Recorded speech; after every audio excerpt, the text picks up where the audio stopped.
रहे थे 512 का मिड का सिलेबस जो है ना, हम यहाँ से यहाँ तक कवर कर चुके हैं। ये वाला पोर्शन कवर हो चुका है। इसका हमने पेपर भी दे दिया है। हमारा 6 नंबर का पेपर था, मिड का हुआ है। और फाइनल के पेपर में हमारे पास जो सिलेबस है उसमें क्या है, standard procedures for the preparation of storage of the Regents है, बफर्स है और सॉल्यूशन केमिस्ट्री है। हम ये रीजेंट और सॉल्यूशन कैसे प्रिपेयर करने, ये हम पढ़ चुके हैं। पहला लेक्चर जीआर ने रिपीट भी करवाया था। और जो थ्योरेटिकल बैकग्राउंड ऑफ क्रोमेटोग्राफी है, एक ये है लेक्चर है, ठीक है। ये हम देखेंगे क्रोमेटोग्राफी किसको कहते हैं, उसकी कैसे सेपरेशन होती है, importance of biochemical analysis in plant and animal science, ये हम कुछ बायोकेमिकल एनालिसिस देख लेंगे, ठीक है। Usually chapter 1 of experimental biochemistry biotechnology, ठीक है, सही है। तो ये हमारा थ्योरी का पार्ट है। और जो हमारा प्रैक्टिकल का पार्ट है वो हम ऑलरेडी शुरू कर चुके हैं। कहां से शुरू किया हमने, सॉल्यूशंस और बफर पे शुरू किया था, सॉल्यूशन से शुरू किया था। ये सॉल्यूशन का हमने जो कंटेंट 1 है हमने ये कवर कर लिया था, ठीक है। थोड़ा सा हम आसान चलते हैं। आज हम कंटेंट नंबर ये 4 जो है ना, 4 कवर करेंगे। क्रोमेटोग्राफी के बारे में है, 1 डायमेंशनल क्रोमेटोग्राफी है। इसमें 2 एक्सपेरिमेंट आ रहे हैं, वो कह रहे हैं कि 4.1 आ रहा है और 6.9 आ रहा है। 1 डायमेंशनल और 2 डायमेंशनल में 4.4 आ रहा है और 6.9 आ रहा है एक्सपेरिमेंट। तो हम इन दोनों को पढ़ेंगे इंशाल्लाह। तो हम बुक ओपन कर लेते हैं।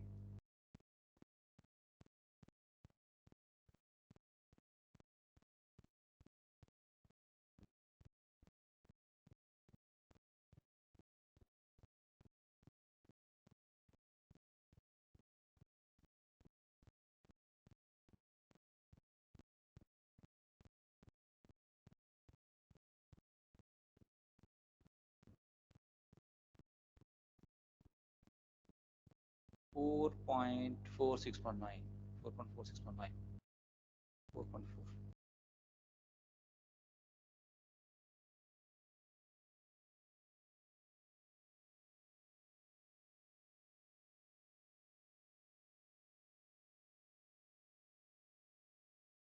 ठीक है, बेसिकली ये 4.4 ये आ गया, ठीक है। एक्सपेरिमेंट आपको स्लाइड फुल स्क्रीन नजर आ रही है, बताइए प्लीज, एक स्टूडेंट बता दे। जी सर, नजर आ रही है। ओके, ग्रेट जॉब, ठीक है। अच्छा, 4.4 एक्सपेरिमेंट आज हम पढ़ेंगे। Qualitative test for the amino acid obtained by the hydrolysis of proteins. हमें पता है जो प्रोटीन्स होती हैं वो अमीनो एसिड का पॉलीमर होती हैं, ठीक है, वो अमीनो एसिड का पॉलीमर होती हैं। 20 टाइप के अमीनो एसिड मिल के जो है ना वो प्रोटीन्स बनाते हैं। प्रोटीन की जब डिग्रेडेशन होती है तो दोबारा अमीनो एसिड हासिल होते हैं। हमने बेसिकली अमीनो एसिड का जो मिक्सचर है उसको हमने टेस्ट करना है, सेपरेट करना है कौन कौन से अमीनो एसिड मौजूद हैं। अगर हम मालूम करें कि कौन से अमीनो एसिड मौजूद हैं, इसको क्वालिटेटिव टेस्ट कहते हैं। अगर हम उनकी क्वांटिटी मालूम करें उसको क्वांटिटेटिव कहते हैं। लेकिन ये जो एक्सपेरिमेंट 4.4 है उनका क्वालिटेटिव टेस्ट अमीनो एसिड का करना है, यानी कि अमीनो एसिड की हमने सिर्फ रिकॉग्निशन करनी है इस एक्सपेरिमेंट में। ये किस प्रिंसिपल पे बेस करता है, जो डिफरेंट अमीनो एसिड जो होते हैं वो पेपर क्रोमेटोग्राफी से सेपरेट होते हैं।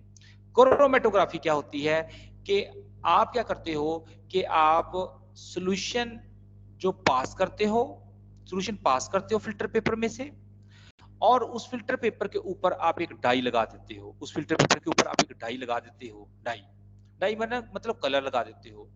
आपको पता है कि जो सॉल्यूशन है, जो वाटर है, वो डाई को डिसॉल्व करता है और उसको अपने ट्रेवलिंग के दौरान अपने सिम्ट में मूव करता है। जबकि जो पेपर है, पेपर क्या करेगा, पेपर उसको स्टॉप करेगा। मैं इधर से तस्वीर दिखाता हूं। ये एक पेपर है, आप पेपर ये देख रहे हैं, हाथ का निशान नजर आ रहा है बच्चों आपको, हाथ का निशान, ये पेपर। एक स्टूडेंट मुझे बसा से बात करता जाए ना। हाँ जी, आवाज आ रही है आपको मेरी? जी सर, आ रही है। अच्छा ठीक है, हमने एक पेपर लिया है, ये पेपर है एक, ठीक है। और उसकी विड्थ कितनी है जी पेपर की, 11 सेंटीमीटर उसकी हाइट है और इसकी विड्थ तकरीबन तकरीबन 8 सेंटीमीटर है। हमने क्या किया, उस पेपर के बॉटम पे 2 सेंटीमीटर पे एक लाइन लगा दी। हमने ये लाइन देख रहे हैं आप, हाथ के साथ साथ लाइन लगा रही, और हम इस लाइन पे 2-2 सेंटीमीटर या 3-3 सेंटीमीटर पे क्रॉस का निशान लगा देंगे। यहाँ पे हम एक अमीनो एसिड ग्लाइसिन डालेंगे, यहाँ पे हम आर्जिनिन डालेंगे, और यहाँ पे हम एक अननोन अमीनो एसिड डालेंगे और यहाँ पे भी एक अननोन अमीनो एसिड डालेंगे। हम आपको 2 अननोन अमीनो एसिड देंगे। उसके बाद क्या करेंगे, जब यहाँ पे स्पॉट लग जाएंगे, यहाँ पे जहाँ पे क्रॉस लगा हुआ है, तो हम यहाँ से सॉल्यूशन देना शुरू करेंगे इस एज से। आपको पता है कि अगर कागज का किनारा वाटर में डिप किया जाए तो वाटर आस्ते आस्ते सीपेज के थ्रू ट्रेवल करता है कागज के ऊपर। इसी तरीके से इस फिल्टर पेपर के जब किनारे को, ये बॉटम वाले किनारे को जब सॉल्यूशन में डिप किया जाएगा तो ये आस्ते आस्ते ट्रेवल करेगा ऊपर की तरफ, और ट्रेवलिंग के दौरान ये जो अमीनो एसिड है इसको अपने अंदर डिसॉल्व करके साथ साथ ट्रेवल करवाएगा। और अमीनो एसिड जब ट्रेवल करेगा तो वो इंटरेक्ट कर रहा होगा फिल्टर पेपर की सरफेस के साथ। हर अमीनो एसिड की चूंकि स्ट्रक्चर डिफरेंट है, तो वो जितना पेपर की सरफेस के साथ इंटरेक्ट करेगा या बाइंड करेगा, और जितना वो वाटर के साथ बाइंड करेगा, वो हर अमीनो एसिड की कैपेसिटी डिफरेंट है। कुछ अमीनो एसिड वाटर में ज्यादा सॉल्युबल हैं तो वो ज्यादा तेज से ट्रेवल करेंगे, जो अमीनो एसिड वाटर में कम सॉल्युबल हैं वो स्लो ट्रेवल करेंगे। इस जो मैकेनिज्म है सेपरेशन का, जिसमें मोबाइल फेज जिसको वाटर कहा गया है और स्टेशनरी फेज जिसको फिल्टर पेपर कहा गया है, इन दोनों के दरमियान इंटरेक्शन की बुनियाद पे अमीनो एसिड की सेपरेशन जो कहलाती है वो क्रोमेटोग्राफी कहलाती है। द डिस्ट्रीब्यूशन, अब डेफिनेशन एग्जैक्ट सुन लें, the distribution of amino acid between the mobile phase mean solution and the stationary phase mean the filter paper makes the basis of the chromatography। ठीक है, अच्छा जी, अब क्या होगा, अब ये हमारे पास फॉर एग्जांपल ये ट्रेवल कर लिया है स्पॉट्स ने, और ये स्पॉट्स आ गए हैं। अब हमारे पास जो नॉन अमीनो एसिड थे, ग्लाइसिन था, एक आर्जिनिन था। हम देखते हैं कि जितना ग्लाइसिन ने ट्रेवल किया है उतना ही इस स्पॉट ने भी ट्रेवल किया है। इसका मतलब ये स्पॉट में ग्लाइसिन मौजूद है, इस मिक्सचर में ग्लाइसिन मौजूद है, जबकि जो दूसरा उसका पहला जो स्पॉट है वो आर्जिनिन के पैरेलल है। इसका मतलब है कि ये जो अमीनो एसिड दिया गया था, ये दो अमीनो एसिड का मिक्सचर था जिसमें एक आर्जिनिन था और एक ग्लाइसिन था, जो कि दोनों क्रोमेटोग्राफी से सेपरेट हो गए। जबकि अननोन अमीनो एसिड 1 जो है, ठीक है, ये जो है आर्जिनिन है। क्यों आर्जिनिन, कैसे पता चला? क्योंकि इसने उतना ही ट्रेवल किया क्रोमेटोग्राफी पेपर पे जितना कि आर्जिनिन ने ट्रेवल किया था। तो इस तरीके से हम जो है सेपरेशन कर सकते हैं। अब इसका प्रैक्टिकल मेथड आपने देखना है। आपने 4 स्पॉट लगाने हैं फिल्टर पेपर पे, 2 स्टैंडर्ड अमीनो एसिड लगा देने हैं, 2 अननोन लगा देने हैं। फिर आपने उसको रोल करना है, रोल करके इस तरह, जैसे ये रोल नहीं हुआ इस तरह करके यहाँ पे स्टेपलर पिन लगा देनी है, आपने स्टेपलर पिन लगा देनी है। और एक बीकर जो है या एक क्रोमेटोग्राफी टैंक ले लेना है, उसमें इतना सॉल्वेंट डालना है कि वो ये जो लाइन है ना, इस लाइन को बेस लाइन कहते हैं, इस लाइन को क्या कहते हैं? बेस लाइन कहते हैं। इसको टच ना करे, इसे नीचे नीचे रहे, यहां तक सॉल्वेंट रहे, सॉल्वेंट और ऊपर से कवर कर देना हमने बीकर को, आहिस्ता आहिस्ता ट्रेवल करेगा। ठीक है, ये स्टेप्स कुछ यूं हैं यहाँ पे लिखे हुए। सबसे पहले आपने ये फिल्टर पेपर लेना है, क्रॉस लाइन के निशान लगाने हैं 2-2 सेंटीमीटर के फासले पे। फिर वहां पे अमीनो एसिड को अपने डिस्पेंस कर देना है, फिर उसको रोल कर देना है, बैरल बना देना है। फिल्टर पेपर को क्या बना देना है? बैरल बना देना है, और स्टेपलर पिन लगा देनी है। फिर इस फिल्टर पेपर को आपने जो बैरल बना हुआ है जिसपे अमीनो एसिड के स्पॉट लगा दिए गए हैं, इनको क्या करना है? अपने बीकर में रख देना है। बीकर में सॉल्वेंट आस्ता आस्ता ऊपर चढ़ेगा, बीकर में सॉल्वेंट आस्ता आस्ता ऊपर चढ़ेगा और इसकी सेपरेशन हो जाएगी। ये तो तस्वीर से मैंने आपको एक्सप्लेन किया। ठीक है, अब हम इसकी इक्वेशन देखते हैं। उसके बाद क्या करेंगे हम? उसके फौरन बाद हम यहाँ पे निनोहाइड्रीन का स्प्रे करेंगे। निनोहाइड्रीन अमीनो एसिड के साथ इंटरेक्ट करके वायलेट कलर के स्पॉट बना देगी, वायलेट कलर के स्पॉट बना देगी, और हम उन अमीनो एसिड को डिटेक्ट कर सकेंगे on the basis of their travelling की बुनियाद पे हम उनको आइडेंटिफाई कर सकेंगे। ठीक है, तो इसमें क्या है जी? इसकी इक्वेशन क्या है? निनोहाइड्रीन जो है, 2 मॉलिक्यूल निनोहाइड्रीन के एक अमीनो एसिड के साथ मिलके एक पर्पल पिगमेंट बनाते हैं, that can be observed to detect the amino acid present on the filter paper. अच्छा, जो कमी आपकी रह जाएगी बच्चों, अपने वरी नहीं करना, वो मेरी जिम्मेदारी है, मैं आपको इंशाल्लाह ना रिपीट करके पढ़ा दूंगा क्लास में भी। अच्छा, मैं एक बार अटेंडेंस दोबारा ले लूं आपकी, फिर इसको प्रैक्टिकल को हम खत्म करेंगे इंशाल्लाह। अच्छा, अब 20 बच्चों ने ज्वाइन कर लिया, दैट्स ग्रेट। सर एक क्वेश्चन है मेरा। हाँ, बोलो, शाबाश, पूछो। सर ये जो हम मोबाइल फेज वाटर यूज कर रहे हैं, अल्कोहल के साथ इसका क्या बिहेवियर होगा? अमीनो एसिड्स का? अच्छा देखो, मैंने वाटर की मोबाइल फेज के लिए एग्जांपल दी है, ठीक है। तो यहाँ पे बेसिकली हम मिक्सचर यूज करते हैं। यहाँ पे जो मिक्सचर यूज करेंगे मैं बता देता हूँ आपको, तो उसका मैं आपको रेसिपी देता हूँ। यहाँ पे हम मिक्सचर यूज करेंगे एन-ब्यूटानोल का, जी सर। एसिटिक एसिड का और डिस्टिल वाटर का। इनकी रेशियो होगी 4:1:5, ठीक है। ये हम मिक्सचर यूज करेंगे। अब आप पूछना ये चाह रहे हो कि मैं आपको क्वेश्चन दोबारा आपसे पूछूंगा, लेकिन मैं आपको समझा देना चाहता हूं उससे पहले क्वेश्चन दोबारा पूछ लेना चाहिए। डिस्टिल वाटर अकेला अगर हम यूज करते फिर सिर्फ हाइड्रोफिलिक अमीनो एसिड सेपरेट होते, ठीक है। क्योंकि कुछ अमीनो जी एसिड सर। हाइड्रोफोबिक भी हैं, जैसे टायरोसिन ट्रिप्टोफैन है उनमें, और कुछ एलिफेटिक भी हैं, कुछ पॉजिटिवली चार्ज भी हैं, कुछ नेगेटिवली चार्ज भी हैं। हम चाहते हैं कोई भी अमीनो एसिड टेस्ट के लिए दिया गया हो तो उसको हम एनालिसिस कर सकें, इसलिए हमने हाइड्रोफोबिक एंड ब्यूटानोल भी यूज की मोबाइल फेज के तौर पे, एसिटिक एसिड हाइड्रोफिलिक भी यूज किया, वाटर हाइड्रोफिलिक भी यूज किया, ठीक है। अब आप क्वेश्चन दोबारा पूछो अपना। सर ये पूछा था मैंने कि मोबाइल फेज में हम सिर्फ वाटर यूज कर रहे हैं या फिर मतलब कोई मिक्सचर वगैरह है? नहीं, मिक्सचर यूज कर रहे हैं जी, मैंने बता दिया, ये आपके सामने मिक्सचर है। रीजन्स में जो रीजन यूज होते हैं वो यहाँ पे लिखे हुए हैं, ठीक है। इंशाल्लाह इंशाल्लाह, शाबाश, अच्छी बात है, क्वेश्चन पूछना बहुत अच्छी बात है, ठीक है। तो ये क्वेश्चन थी, ये मैंने पिक्टोरियल फॉर्म में एक्सप्लेन किया। अब मैं इसका प्रोसीजर पढ़ने लगा हूँ। प्रोसीजर ये है, वो कहते हैं कट एक फिल्टर पेपर काटना है, 22 सेंटीमीटर का काटना है, ठीक है। और आपको पता है पहले विड्थ लिखी जाती है फिर हाइट लिखी जाती है। पूरी दुनिया में विंडो हो, डोर हो, कुछ भी हो, पहले विड्थ लिखी जाती है फिर हाइट लिखी जाती है, ठीक है। ये जरूर याद रखना आपने, पूरी दुनिया में यही रूल है। And use lead pencil to mark a line parallel to the bottom. Parallel to the bottom आपने लेड पेंसिल से एक लाइन लगानी है, ठीक है। लेड पेंसिल एक ऐसी चीज होती है कि जो ना हाइड्रोफिलिक के साथ इंटरेक्ट करती है ना हाइड्रोफोबिक के साथ इंटरेक्ट करती है, यानी कि इसकी लाइन मिटेगी नहीं, इसकी लाइन मिटेगी नहीं। अच्छा, उसके बाद क्या होना है, मार्क 10 क्रॉसेस, अपने 10 नीचे आपने 4 क्रॉसेस लगा लेने हैं। आपने जरा उतना छोटा फिल्टर पेपर ले लेना है। फिर आपने 5 माइक्रोलीटर हर अमीनो एसिड के मिक्सचर का ऐड करना है।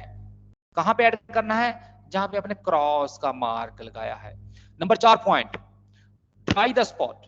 इसको मैं दोबारा एम्पलीफाई कर लूं, ठीक है, ये ज्यादा बड़ा हो गया ये। अच्छा, फिर आपने नंबर 4 पे क्या है, स्पॉट को ड्राई करना है। स्पॉट कहां लगाया था, एक्स जहां पे निशान लगाए थे, एक्स के निशान कहां लगाए थे, फिल्टर पेपर के ऊपर और बेस लाइन के ऊपर। ये बेस लाइन है, जो नीचे लाइन लगी हुई है इसको क्या कहते हैं, बेस लाइन कहते हैं। स्पॉट को ड्राई जब कर लिया आपने, फिर उसको फिल्टर पेपर को सिलेंडर की फॉर्म में फोल्ड कर लेना है और स्टेपलर की पिन्ने लगा देनी है। ये स्टेपलर की पिन्ने लगी देख रहे हैं, स्क्रीन नजर आ रही है फुल बच्चों आपको? जी सर। माशाल्लाह, ठीक है, जज़ाकल्लाह। अच्छा जी, place the paper in the beaker having the solvent, solvent डाल देना है, and cover the beaker with lid or foil. Foil वही एल्यूमिनियम फॉयल जो किचन में भी यूज होता है आजकल। वेट फॉर 1.5 आवर, 1.5 घंटा इंतजार करना है। For the complete separation process until the solvent reaches the near the last and. इसका ये स्टार्ट एंड है फिल्टर पेपर का, लास्ट एंड ये है। जब लास्ट एंड के करीब करीब पहुंच जाए उस वक्त आपने रोक देना है, इसको ओवर नहीं होने देना, क्योंकि एक दफा ये फिल्टर का जो मोबाइल फेज का जो फ्रंट है ना, जहां तक मोबाइल फेज ट्रेवल करती है उसको सॉल्वेंट फ्रंट कहते हैं, ठीक है। ये सॉल्वेंट फ्रंट लिखा नजर आ रहा है आपको, जहां तक मोबाइल फेज ट्रेवल करती है, जी सर। यहां से मोबाइल फेज जहां तक ट्रेवल की उसको सॉल्वेंट फ्रंट कहते हैं। इस सॉल्वेंट फ्रंट को एज के तरफ नहीं जाने देना, एज तक नहीं पहुंचने देना। अगर एज तक पहुंच गया तो फिर इसकी जो है ना टर्बुलेंस शुरू हो जाएगी, अंदर ही यू यू यू मॉलिक्यूल ट्रेवल करेंगे, जिस तरह ये हाथ का निशान घूम रहा है। तो फिर सेपरेशन के स्पॉट नजर आएंगे और स्पॉट फैल जाएंगे। इसलिए इसको किनारे से बाहर नहीं जाने देना, किनारे के करीब पहुंच के रोक देना है, ठीक है। तो हम इसी पॉइंट को लेके आगे बढ़ते हैं अब दोबारा। अच्छा जी, अच्छा जी, फिर जी सब आपने सॉल्वेंट फ्रंट जब लास्ट एंड के करीब पहुंच जाएगा तो रोक देना है।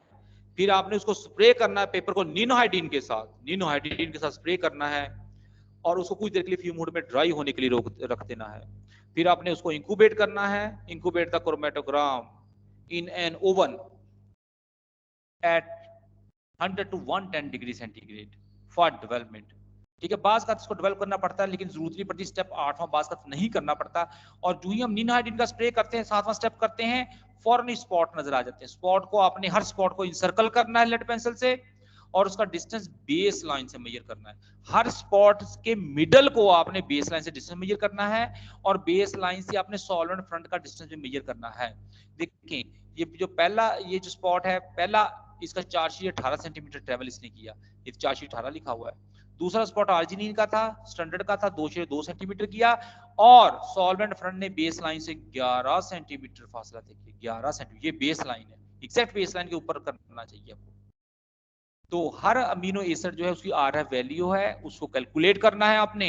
आरएफ वैल्यू किसके बराबर है? Distance of spot from the base line divided by distance of the solvent from the base line. तो आपने जो पहला स्पॉट है 2.2 सेंटीमीटर बटा 11.22 आरएफ वैल्यू है। आरएफ वैल्यू का कोई यूनिट नहीं होता, क्योंकि सेंटीमीटर बटा सेंटीमीटर कट जाते हैं, तो आरएफ वैल्यू का कोई यूनिट नहीं होता। तो जो अननोन स्पॉट 1 है वो 0.38 है, 0.2 है, और आप देख सकते हैं आरएफ वैल्यू ऑफ ग्लाइसिन 0.38, 0.2 है। जिन जिन स्पॉट्स की आरएफ वैल्यू मिल रही है, इसका मतलब वो सेम अमीनो एसिड हैं, वो इसका मतलब वो सेम अमीनो एसिड हैं। ठीक है, अननोन सैंपल 2 में 2 स्पॉट है, एक 0.38 पे आया, जो कि 0.38 ग्लाइसिन के साथ मिल रहा है, तो इसका मतलब स्पॉट 1 जो है अननोन 2 सैंपल का वो ग्लाइसिन है, और स्पॉट 2 जो है अननोन सैंपल 2 का वो आर्जिनिन है, क्योंकि उनका 0.2 मिल रहा है। कौन क्या मिल रहा है? आरएफ वैल्यू उनकी मैच कर रही है। ठीक है, आरएफ वैल्यू का यूनिट नहीं होता। तो इसकी कंक्लूजन क्या है? स्पॉट जो 1 है, सैंपल 1 है वो आर्जिनिन है, सैंपल 2 जो है ना वो ग्लाइसिन और आर्जिनिन का मिक्सचर है। ये रीजेंट है, ये सिग्निफिकेंस है इसकी, और ये एक्सरसाइज है। ठीक है, कोई क्वेश्चन हो तो पूछें जी। मॉर्निंग इवनिंग दोनों? ठीक है, तो एक एक्सपेरिमेंट हमने कर लिया। मॉर्निंग इवनिंग दोनों ही है क्लासेस यहाँ पे? अभी कौन कौन है सर? इवनिंग में से फर्स्ट 33 स्टूडेंट्स हैं, क्योंकि ग्रुप ए और ग्रुप बी डिवाइड है। जी जी जी जी जी, ठीक है ठीक है, ओके ओके, आई अंडरस्टैंड। ठीक है, तो अब और भी कोई एक्सपेरिमेंट करना है आपने, या एक ही काफी है आज के लिए? सर और भी करवा दें? ओके, हम और बहुत भी करवा पीछे दें। हैं। नहीं डोंट वरी, पीछे की बात नहीं है, क्लासेस ही कम हुई है, बहुत कम हुई है। ठीक है, और भी करवा देते हैं। ठीक है, हमने जी अब सर्कुलर एंड कॉलम क्रोमेटोग्राफी करनी है। सर्कुलर 1 डायमेंशन हुई है, 6.9 भी कर लेते हैं। 6.9 इसी के साथ कर लेते हैं सर्कुलर क्रोमेटोग्राफी। सर्कुलर पहले कर लेते हैं, चलो वो जल्दी से हो जाएगी।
किसी को पता सर्कुलर क्रोमेटोग्राफी किस पेज पे है? सर्कुलर सर्कुलर सर्कुलर सर्कुलर जी 4.8। लो जी, हम पहुंच गए ब्रिज से 4.8 एक्सपेरिमेंट। सर्कुलर क्रोमेटोग्राफी बिल्कुल उसी तरीके से है जैसे हमने अभी क्रोमेटोग्राफी पढ़ी है। ठीक है, 4.8 है ये। तो क्या करना है जी आपने? Different colours are separated by the paper chromatography because of differential interaction of each colour with the mobile phase and the stationary phase. हर जो मॉलिक्यूल जो सेपरेट हो रहा है वो मोबाइल फेज और स्टेशनरी फेज के साथ डिफरेंशियली इंटरेक्ट करेगा। डिफरेंशियली का मतलब है एक मॉलिक्यूल ने जैसे फॉर एग्जांपल 8 कोई 8 डिजिट ले लेते हैं ऑर्बिटरी 8 8 इंटरेक्शन था, दूसरे का 10 था, अगले का 14 था, अगले का 16 था। इसका मतलब डिफरेंशियल इंटरेक्शन हो रहा है। एक जो है 2 पावर से इंटरेक्ट कर रहा है, दूसरा 4 से कर रहा है, तीसरा 6 से कर रहा है। तो जो वो आपस में मोबाइल फेज में और स्टेशनरी फेज के साथ जो उनका डिफरेंस ऑफ इंटरेक्शन है वो उनको सेपरेट करने का बायस बनता है, सेपरेट करने का बायस बनता है। इसको कहते हैं क्रोमेटोग्राफी।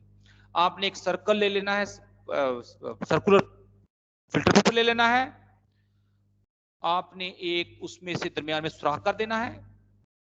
आप देख सकते हैं स्क्रीन पे नजर आ रहा है आपको, दरमियान से सुराख कर देना आपने, उसमें से एक विक को पास करना। विक कहते हैं जो लालटेन में नहीं बत्ती डालते, लालटेन में जो पुराने जमाने में, तो वो डाल देनी है जो कि रुई की बनी होगी सुराख में से, और सुराख के गिर्द एक दायरा मिडल में लगा देना है, दायरा लगा देना है, और दायरे के ऊपर आपने डिफरेंट कलर के स्पॉट लगा देने, डिफरेंट कलर के स्पॉट लगा देने। ठीक है, एक जो है बोर्ड मार्कर रेड से निशान लगा देना है, ग्रीन से लगा देना है, एक ब्लैक से लगा देना है। इस तरह 4 निशान लगा देने अपने दायरे के ऊपर। ये सर्कल किस चीज का है? ये सर्कुलर कटा हुआ कौन है जी? फिल्टर पेपर है, ये फिल्टर पेपर। उसके बाद आपने ये जो पेटी डिश है इसके अंदर आपने सॉल्वेंट डाल देना। सॉल्वेंट मैं बताऊंगा अभी कौन सा डालना है। और इस विक समेत इस फिल्टर पेपर को आपने पेटी डिश के ऊपर रख देना है। पेटी डिश के अंदर नहीं डिप होना चाहिए, इसके किनारों के ऊपर खड़ा होना चाहिए। और जो सॉल्वेंट जो है वो विक के थ्रू, ये जो बत्ती के थ्रू ऊपर चढ़ेगा और फिल्टर पेपर में एब्जॉर्ब होना शुरू हो जाएगा, और चारों तरफ जो है ना सॉल्वेंट मूव करना शुरू हो जाएगा, इधर भी इधर भी इधर भी, चारों तरफ। ठीक है, in circular format solvent move करना शुरू कर देगा फिल्टर पेपर के अंदर। वो इस विक के थ्रू ट्रेवल कर रहा था और फिल्टर पेपर में उसने सर्कुलर फॉर्म में मूव करना शुरू कर दिया। तो 1 घंटे बाद या आधे घंटे बाद आपने देख लेना सॉल्वेंट फ्रंट जो है वो एजिस को क्रॉस ना करे, एजिस के करीब पहुंचे तो आपने रोक देना है। और उसके बाद आपने देखना है कि हर स्पॉट ने डिफरेंट डिस्टेंस ट्रेवल किया है। 4 सेंटीमीटर जो फासला फॉर एग्जांपल सॉल्वेंट फ्रंट का है, सबज ने 3 सेंटीमीटर किया है, इसने और किया होगा, इसने और किया होगा। बिल्कुल उसी तरीके से ये एक्सपेरिमेंट है। ठीक है, ये हम परफॉर्म भी करेंगे, मॉर्निंग वालों ने कर लिया परफॉर्म, आप भी करेंगे। तो आपने फिल्टर पेपर को सर्कल में काटना है, उसके बाद उसके दरमियान में एक सर्कुलर लाइन लगा देनी है। ठीक है, 4 सेंटीमीटर डायमीटर की लाइन लगा देनी। अगर 17 सेंटीमीटर का आपने पेपर काटा है उसी मुनासबत से लगानी है, सर्कल लगाना है मिडल में जितना बड़ा फिल्टर पेपर काटा है। फिर आपने दरमियान में से, लाइन के दरमियान में से आपने क्या करना है, 1.5 सेंटीमीटर डिस्टेंस पे क्या करना है, निशान लगाने हैं, कलर्ड मार्क लगाने हैं लाइन के ऊपर, लाइन सर्कुलर लाइन के ऊपर।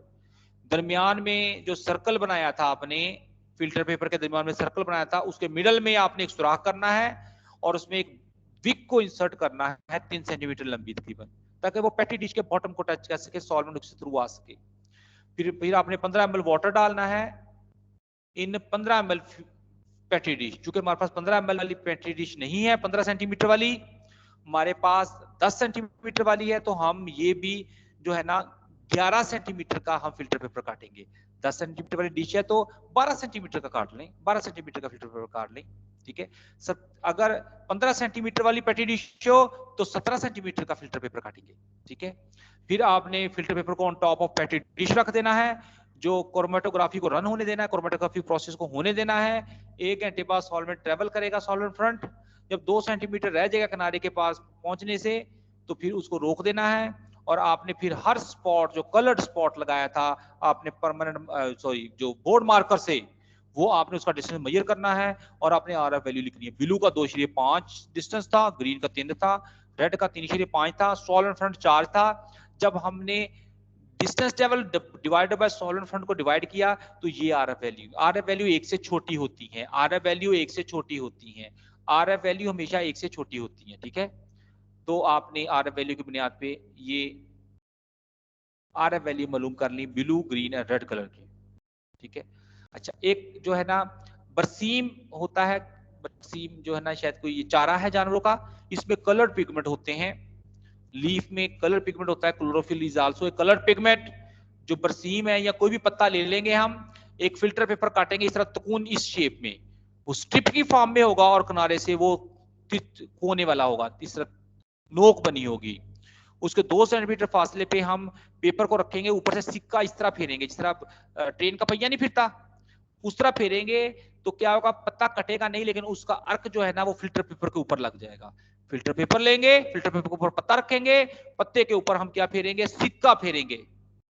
5 रुपए का सिक्का होता है आजकल ना, तो फेरेंगे तो जो कलर होगा, पिगमेंट होगा बरसीम का, वो इस लाइन के ऊपर ऊपर लग जाएगा। अब इस ये जो कलर लाइन लगी, इसके हमने पिगमेंट को सेपरेट करना है। हम सॉल्वेंट डाल लेंगे, बॉटम में इतना डाल लेंगे कि जो लाइन कलर लगी हुई है वो डिप ना हो, बल्कि सॉल्वेंट फिल्टर पेपर के थ्रू, इस नोक के थ्रू अब्सॉर्ब होके इस कलर्ड पिगमेंट को ऊपर की तरफ ट्रेवल करवाए, इस कलर पिगमेंट को ऊपर की तरफ ट्रेवल करवाए। तो कुछ देर के बाद जब सॉल्वेंट ट्रेवल आखिरी एज के करीब पहुंच जाएगा, आपने रोक देना है और आपने देखना है क्लोरोफिल ए, क्लोरोफिल बी का स्पॉट इधर होगा, ज़ाइंथो फाइल का इधर होगा, कैरोटीनॉइड का इधर होगा, और ये सॉल्वेंट फ्रंट है जो कि 1 नंबर से शो किया गया है। इस तरीके से आप जो है ना कलर्ड पिगमेंट को, बरसीम पौधे के कलर पिगमेंट को सेपरेट कर सकते हैं। किस अमल से? क्रोमेटोग्राफी से। क्रोमेटोग्राफी की, ड्राई किया तो ये कलर आ गया। अब इसका प्रोसीजर पढ़ लेते हैं हम। 1.8 सेंटीमीटर लॉन्ग हमने क्रोमेटोग्राफी पेपर स्ट्रिप लेनी है, with one end as blunt and the other end is pointed. ये पॉइंटेड एंड है, नोक वाला। लेड पेंसिल से लाइन लगानी 2 सेंटीमीटर, पॉइंटेड एंड के 2 सेंटीमीटर फासले पे लाइन लगानी है।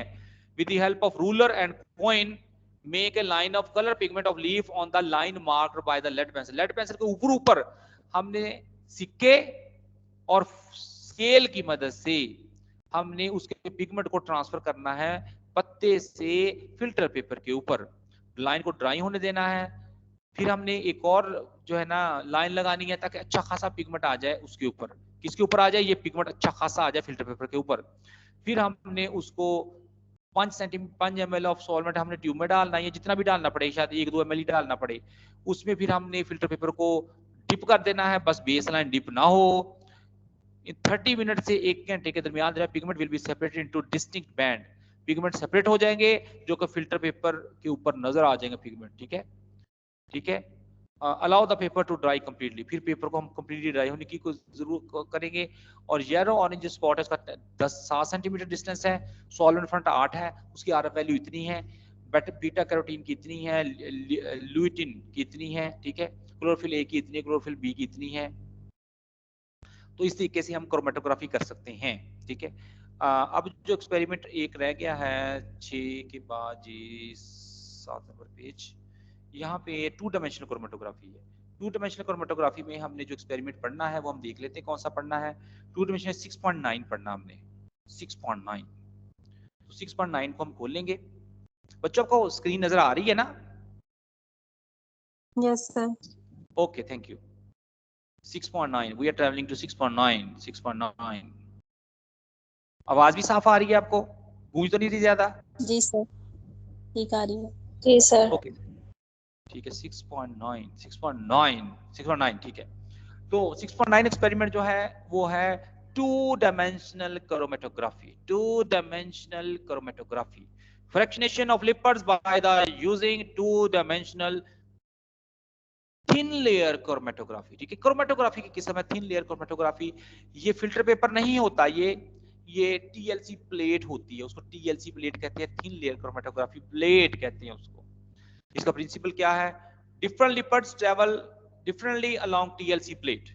अच्छा, मैं आपको एक बात बताऊं, 2 डायमेंशनल टेक्निक्स जो होती है ना, उसका एक प्रिंसिपल है। हम एक डायरेक्शन में जो है वो एक प्रिंसिपल के तहत सैंपल को ट्रेवल करवाते हैं और उस डायरेक्शन के 90 डिग्री पे दूसरी डायरेक्शन में हम ट्रेवल करवाते हैं। ठीक है, ये देखिए हम जो है यहाँ पे जैसे लिपिड के स्पॉट लगा देंगे। लिपिड चूंकि हाइड्रोफोबिक होते हैं, उसी मुनासबत से मैंने येलो कलर से शो किया है लिपिड वाली प्लेट को, लिपिड के स्पॉट्स को। इस डायरेक्शन में जो है फॉर एग्जाम्पल एक सॉल्वेंट यूज करेंगे हम, अक्सर लिपिड सेपरेट हो जाएंगे, लेकिन मैक्सिमम सेपरेशन के लिए हम जो सॉल्वेंट यूज किया है हम उसकी पोलैरिटी चेंज करेंगे और हम इस डायरेक्शन में ट्रेवल करना शुरू कर देंगे जो कि पहली डायरेक्शन के 90 डिग्री होगा। ये देखिए डायरेक्शन 1 लिखा हुआ है, इस डायरेक्शन में है अपवर्ड। डायरेक्शन 2 जो है वो है राइट वर्ड, राइट साइड पे। डायरेक्शन 1 और डायरेक्शन 2 एक दूसरे के 90 डिग्री पे होती हैं। सॉल्वेंट 1 डिफरेंट होगा सॉल्वेंट 2 से, मोबाइल फेज 1 डिफरेंट होगा मोबाइल फेज 2 से। इसको 2 डायमेंशनल क्रोमेटोग्राफी कहते हैं। कभी कभी डायरेक्शन 1 में हम पीएच की बुनियाद पे सेपरेशन करते हैं और डायरेक्शन 2 में हम मॉलिक्यूलर वेट की बुनियाद पे सेपरेशन करते हैं।